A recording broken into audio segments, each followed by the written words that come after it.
President लुला डी सिल्वा को and हार्दिक शुभकामनाएं देता हूं De Silva. और मैं उनको And now I प्रेसिडेंसी का गेवल सौंपता हूं।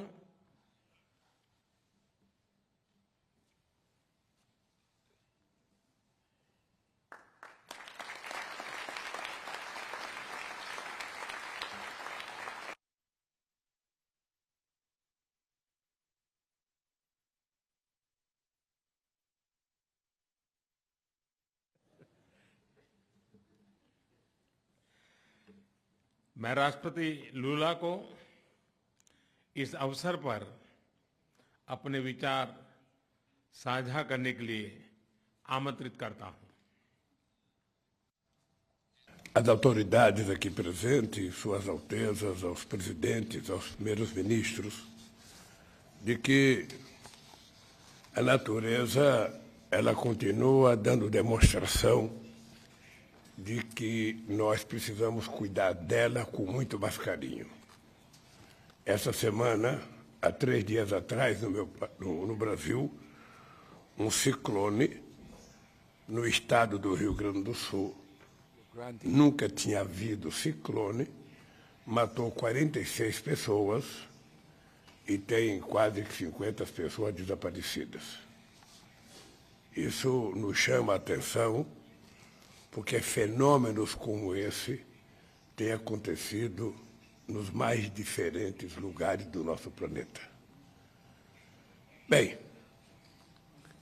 eu quero primeiro cumprimentar o primeiro-ministro Narendra Modi pela condução eficaz da presidência indiana do G20 e pelo excelente trabalho na preparação dessa cúpula e no carinho que foi dedicado a todos nós convidados nesse dia que nós passamos aqui.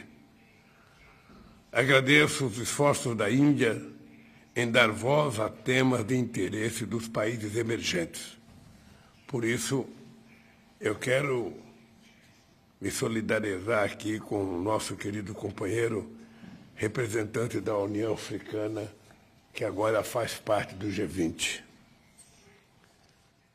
Há 15 anos, este grupo se consolidou como uma das principais instâncias de governança global na esteira de uma crise que abalou a economia mundial.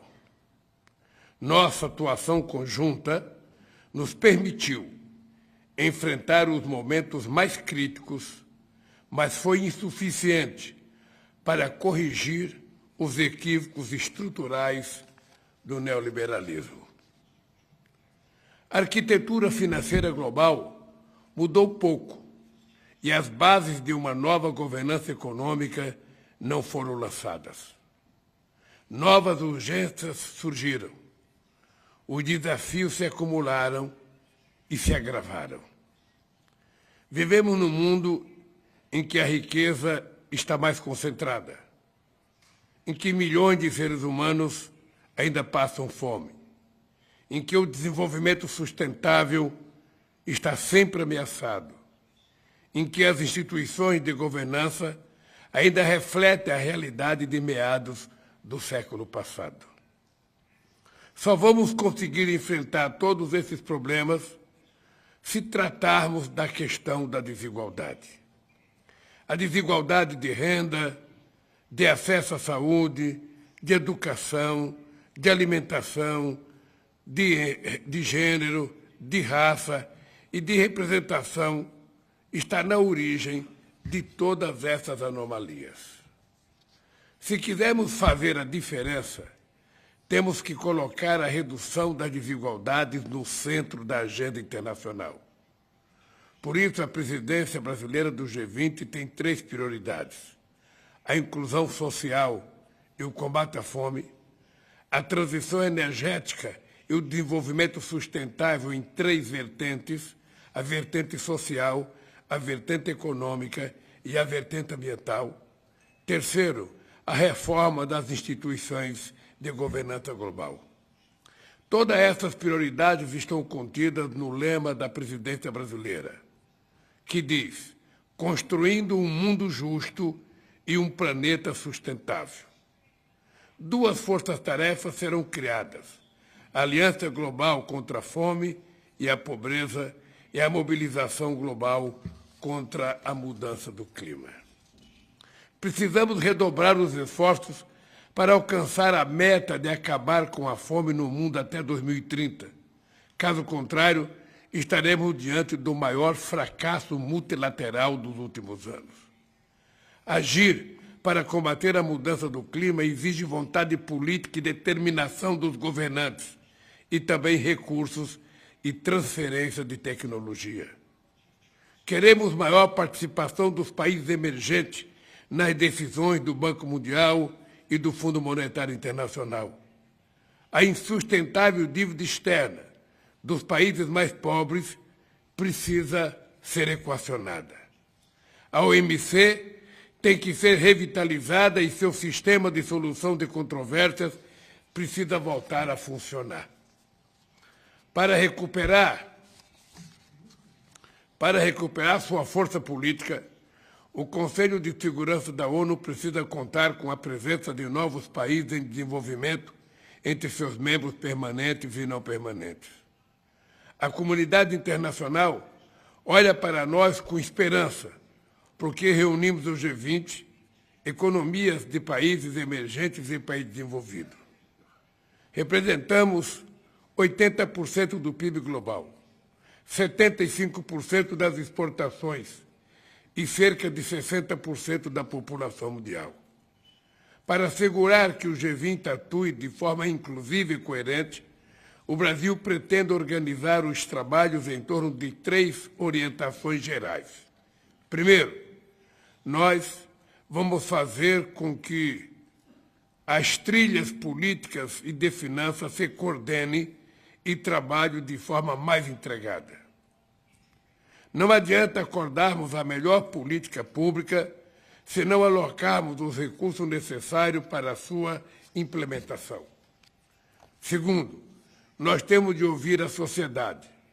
Não existe governo sem sociedade. A presidência brasileira vai assegurar que os grupos de engajamento tenham a oportunidade de reportar suas conclusões e recomendações aos representantes do governo. Terceiro, nós não podemos deixar que questões geopolíticas sequestrem a agenda de discussões das várias instâncias do G20. Não nos interessa um G20 dividido. Só com uma ação conjunta é que podemos fazer frente aos desafios dos nossos dias. Precisamos de paz e cooperação em vez de conflito. O caminho que nos levará de Nova Delhi ao Rio de Janeiro exigirá de todos muita dedicação e empenho. Os grupos técnicos e as reuniões ministeriais preparatórias serão sediadas em várias cidades de todas as 5 regiões do nosso país.